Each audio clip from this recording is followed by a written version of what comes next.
didn't have a running game that was effective.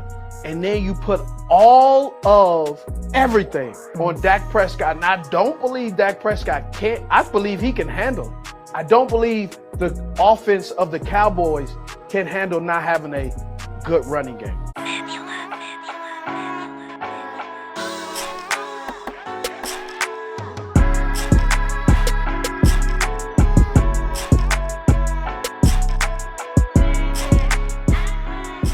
What's good, people? It's your boy, Mr. Rome, Cowboys fan talk, right back, like I never left. What's up with y'all, man? How y'all feeling? Look, before we go forward today, let me just say thank you. Appreciate all the new subscribers, man. People joining the team, joining the cartel. I appreciate y'all, man. I appreciate the support.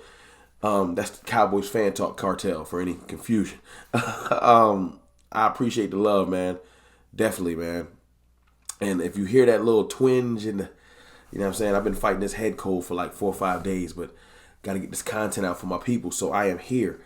Hey, man, y'all heard Steve Smith, man. It is one of those things where if you know football, you know that one of the biggest elements that was missing from the Cowboys last year was a fearful running game. A running game that made defenses pay attention, shift the way they were defending us. Not a running game that got to 1,000 yards just by sheer accumulation of run attempts. No disrespect to Tony Pollard. I know that injury. Look, I was one of the people that saying the injury was not going to affect him as much. It did. He just wasn't himself most of the year. He had flashes, but it wasn't there. Rico Dowdle, he had some flashes, but nothing was there to where you're like, you got to kind of pay attention to Isaiah Pacheco or James Cook. You know what I'm saying? Or obviously Christian McCaffrey. I'm just saying. Or Jahmyr Gibbs. It's certain running games where you're like, we got to pay attention to that. And that affects your passing game. That's why Goff was able to get off and do his thing better. Brock Purdy able to play better. Even Lamar Jackson had legitimate running games to accompany his dynamic ability. It's one of those things where it kind of goes hand in hand, but it gets forgotten about because top tier quarterbacks, that's what this league is built on. So you kind of feel like, why you need a running game? Well, even the higher paid quarterbacks have running games. Like I said, Isaiah Pacheco, James Cook. I'm just throwing them out there. This is real life stuff. So we need to get Dak Prescott and the Dallas Cowboys back to having a legitimate running game. And we haven't had one since Zeke was a lot younger. And for a glimpse, we had Tony Pollard like, he might can do. Nah, he can't do it. And after us giving him that franchise tag, I don't think they're going to be bringing him back. Actually, officially, Adam Schefter talking earlier was basically just saying, look, the Cowboys are not going to franchise tag Tony Pollard. And it's not just him. The Giants aren't going to franchise tag Saquon Barkley. The Raiders are not going to franchise tag Josh Jacobs. The Titans aren't going to franchise tag Derrick Henry. So what you're going to get is running back musical chairs. Yes, it's going to be, where does the first top running back land? Oh, and the Chargers aren't going to franchise tag Austin Eckler. Everyone's going to hit the market. And it's a lot of them. And that's not even all of them. There's other running backs that are going to hit the market where you're like, I got some quality veteran running back help that I can add to this team. Now listen. You've seen the thumbnail. You've seen it. Today's story is Saquon Barkley maybe going to the Cowboys. Last couple weeks has been Derrick Henry to the Cowboys. Before you know it, it's going to be Josh Jacobs to the Cowboys. And so on and so forth. I don't see it happening. I think we will get a veteran running back, but I think it's, like I said, it's musical chairs.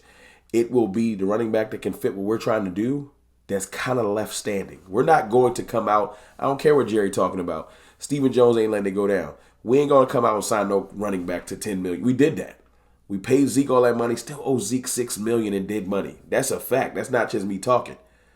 We're not going to come out and pay nobody. And look, before somebody come in the comments and say, you don't know what you're talking about, don't nobody care what you're talking about, why are you here then? Some people care what I'm talking about. I ain't trying to toot my own horn, but a couple of people, just a couple thousand, care what I'm talking about because they come here to hear your boy talk. But if you don't like it, it's fine. There's plenty of people for you to listen to and care what they talking about. My thought process, which is mostly just a guess, obviously, I really feel like the Cowboys are not going to go after a veteran running back for nothing more than, I think that the max they'll go is $5 million with maybe a $2 million incentive or signing bonus. So $7 million max. And I feel like that's a stretch. I feel like the veteran we're going to get is going to be $1 to $3 million if you want to keep it real. So that's just my thoughts. I think they'll give a high profile back to some juice like a Saquon. They'll give him the 5 because they know it'll boost the fan base. But no one's getting 7, 8, 9 million from the Cowboys. I just don't see it. What I do see, and shout out to my brother Jay Tuck, my brother DMV, and all of the draft gurus out there that I learned stuff from. Because look, CFT is not the draft guru. I talk draft, but I'm not the guru. You know what I'm saying? I'm learning like y'all are. There are some excellent running back prospects in this draft. We just have to be willing to pull the trigger. Shout out to Foots the King, too. Learned a lot from him. And Voch Lombardi. I know I missed somebody before somebody come here and kill me. It's other draft gurus in here. Like my boy Boss. Before somebody texts me like, oh, you left me out. Jalen Wright from University of Tennessee. Excellent workhorse back, I think, that can be your primary running back. I feel like he has everything you need. He looks like he could run a 4.3, at least a low 4.4. We're probably going to run a 4.3 at the Combine this week because it's Combine week. Yeah, I feel like you can take him within the first 1 to 3 picks. Now, people say first round might be a little bit high, but I'm a fan of my draft motto lately is go get your guy. Don't play with it. The Lions went and got Jahmyr Gibbs first round, and everybody was like, early first round. Everybody was like wide-eyed, but you know what? It paid dividends. They didn't win the championship, but they went to get their guy. So if you want Jalen Wright and you feel like he's going to change this team, go get him. Don't play and let somebody else take your guy. Jonathan Brooks out of University of Texas. He's linked to the Cowboys. Whole bunch of stories, and he's the perfect Cowboy prospect because he's off an injury and off an ACL. And Cowboys like to think they can get value in the second round. So I 100% don't think he'll be a first rounder. Excuse me. But I can definitely see them targeting him in the second round, maybe the third round. And he'll be there, I think, because of the injury. ACLs, shout out to my brother DMV, like he said, ACLs ain't what they used to be.